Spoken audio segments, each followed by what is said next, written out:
Utah State University has done a remarkable transformation in the last week. There have been a number of tremendous changes to how USU goes about its business. We've been following the guidelines from federal and state agencies about best practices to reduce the consequence of the pandemic for our societies and for us as individuals. Following President Noel Cockett's lead, we have moved in rapid order toward making all of our classes available to students remotely. And it is really strange being on campus and have so few students around. We're sitting in a classroom right now that's empty. Normally this time of day on a Thursday, this would be a full classroom. So we feel it. It's no question that the faculty are agitated. President Cockett has provided outstanding leadership for us, reminding us that we need to focus on our students at this time. This change in the way we conduct our classes is very disruptive for many of our students. It's coming when we're only about 2/3 of the way through the semester. So we have a considerable amount of spring semester left to go. We had a whole series of important events lined up: departmental award ceremonies, college award ceremonies, alumni networking events, CHASS Week, a series of special events that our student senator Naomi Ward and her colleagues had put together. They'd been working for weeks and weeks on these events. We've had to cancel or postpone all of them. So there's a sense of loss for us and a sense of anxiety.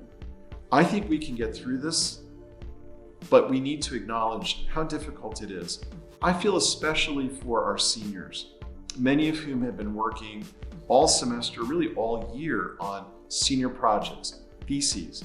They were looking forward to public presentations, defenses of their theses. And we're still going to do that work, but it's going to have a very different atmosphere to it.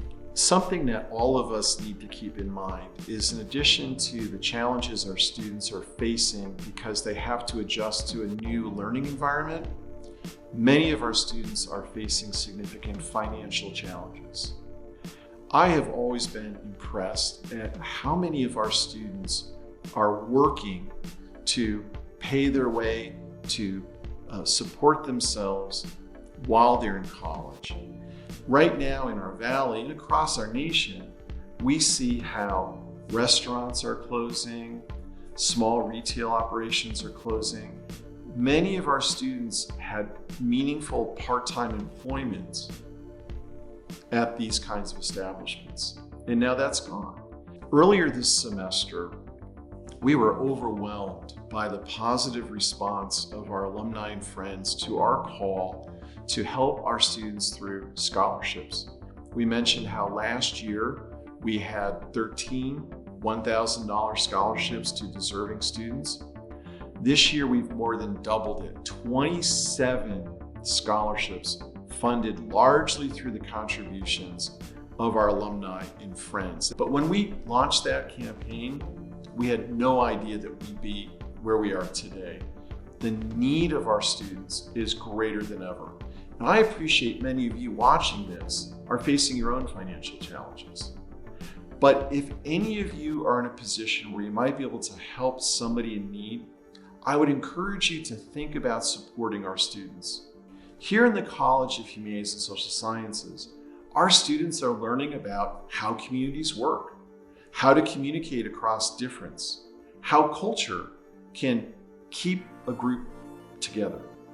Right now, our students are developing the skills, the expertise, and the experience to help lead us forward from here. So that makes me hopeful that our students and our faculty are going to be among those who are going to help our communities not only survive this challenge, but thrive going forward. I know that many of our alumni are leaders in their community. The skills, the knowledge, the experience they developed when they're in college has put them in positions now to point to the future. I am excited about the prospect of today's students joining our alumni in this process, helping our communities become more resilient in the future than they are today. We are facing a time of great anxiety. We don't know what next month will look like, what 6 months from now will look like. So more than ever, we need to support each other and care for each other. And my hope is that for all of you, you'll find ways to work with your families and your communities to keep one another healthy and safe.